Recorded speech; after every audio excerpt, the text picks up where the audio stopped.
Hello friends, आपका अपना channel आपके लिए एक नई स्टोरी लेकर आया है। प्लीज़ स्टोरी स्टार्ट से लेकर लास्ट तक जरूर देखें। यह स्टोरी वाल्मीकि ऋषि की है। आप वाल्मीकि ऋषि को तो जानते ही होंगे। वह एक महान ऋषि थे और उन्होंने महाकाव्य रामायण की रचना की थी। वाल्मीकि ऋषि का नाम रत्नाकर था। रत्नाकर ऋषि बनने से पहले बहुत क्रूर डाकू थे। वह घने जंगल में छुपकर बैठ जाते और वहां से आने जाने वाले राहगीरों को लूट लेते और उन्हें मार डालते। फिर उनसे प्राप्त होने वाली धन संपत्ति से अपनी पत्नी और बच्चों का भरण पोषण करते थे। शाम के समय उसकी पत्नी और बच्चे उसकी प्रतीक्षा करते थे कि उन्हें पहनने के लिए आभूषण, खाने के लिए मिठाइयाँ और अच्छे अच्छे व्यंजन मिलेंगे। उसके आने पर घर के सभी सदस्य उनका प्रेम से स्वागत करते थे। जब लोगों को पता चला कि यह रास्ता ठीक नहीं है, यहाँ डाकू रहता है, तो लोग उस रास्ते से आने जाने से डरने लगे। उन्हें डर था कि कहीं डाकू उन्हें मार न डाले। रत्नाकर को लोग वाल्य डाकू के नाम से जानते थे।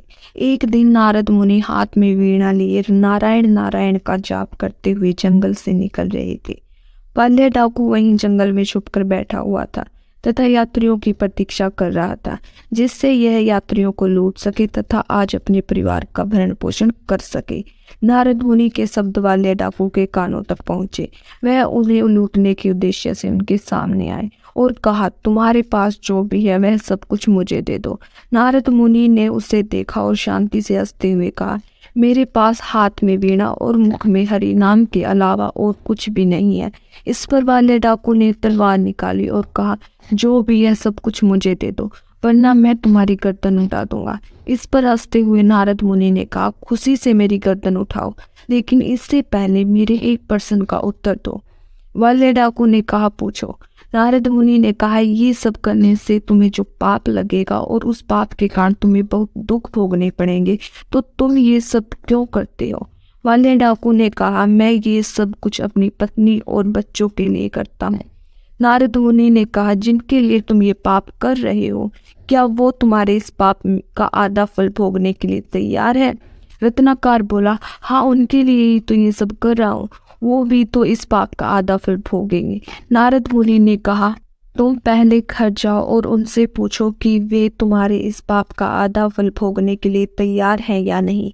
यह सुनकर रत्नाकर ने थोड़ा विचार किया और कहा कि जब तक मैं घर से इस प्रश्न का उत्तर नहीं लेकर आता, तब तक तुम यहीं पर रहना और कहीं भागने की कोशिश ना करना। वह अपने घर की ओर चल दिया। घर जाकर उसने अपनी पत्नी और बच्चे से पूछा कि मैं प्रतिदिन तुम्हारे लिए जो लोगों को लूटता हूँ, मारता हूँ, इसके कारण मुझे जो पाप लगने वाला है, क्या उस पाप का आधा फल तुम भोगने के लिए तैयार हो? यह सुनकर प्रतिदिन रत्नाकर का स्वागत करने वाली पत्नी गुस्से से बोली, हमारा भरण पोषण करना तुम्हारा कर्तव्य है। हमने तो तुम्हें पाप करने के लिए नहीं कहा, तुम ही अपने मन से यह सब करते हो, तो इस पाप को तुमको ही भोगना पड़ेगा। हम इस पाप का आधा फल क्यों भोगें? यह सुनकर रत्नाकर निराश हो गया। जिसके लिए मैंने इतने पाप किए, वे ही मेरे पाप में सहभागी होने के लिए तैयार नहीं है।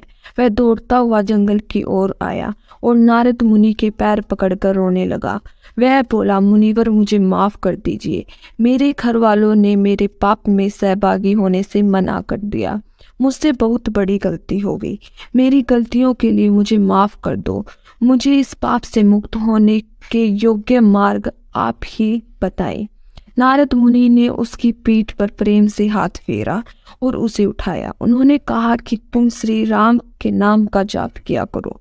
राम राम बोलने से तुम्हारे सारे पाप धुल जाएंगे और तुम्हारे सारे दुख नष्ट हो जाएंगे।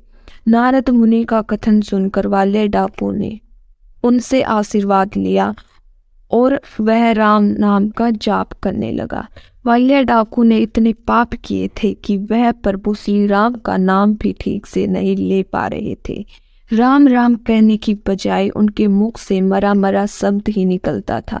वह दिन रात प्रभु श्री राम के नाम का जप किया करते थे, लेकिन उनके मुख से मरा मरा ही जप होता था। इस प्रकार मरा मरा बोलते बोलते उसके मुख से राम राम का नाम निकलने लगा। ऐसे राम नाम जपते जपते वर्षों बीत गए, परंतु वानर डाकू अपने स्थान से थोड़े भी विचलित नहीं हुए। वह अपनी सूझबूझ भूल चुके थे।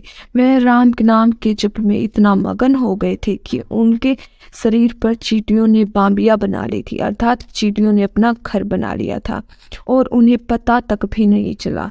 बहुत समय बीतने के बाद एक दिन ऐसा हुआ जब नारद मुनि उस जंगल से निकल रहे थे, तब उन्हें चींटियों की बांबियों से राम राम की आवाज़ सुनाई दी। उन्हें बहुत आश्चर्य हुआ। वह तुरंत वहीं रुक गए और सोचने लगे कि यह आवाज़ इस चींटियों की बांबियों से क्यों आ रही है। उन्होंने बांबियों की थोड़ी सी मिट्टी हटाई, तब उन्हें राम नाम में मगन रत्नाकर दिखाई दिया। रत्नाकर को देख उन्हें बहुत आनंद हुआ।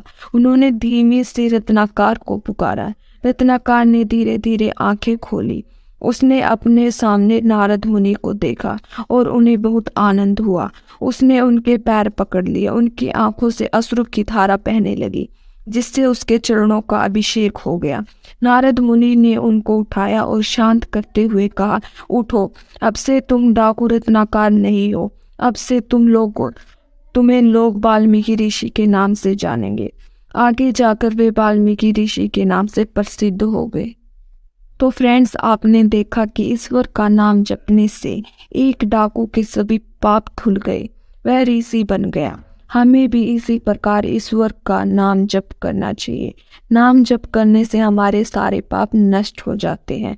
तो फ्रेंड्स, स्टोरी आपको कैसी लगी प्लीज़ कमेंट करके बताना, और चैनल को लाइक, सब्सक्राइब और शेयर करना ना भूलें। Thank you.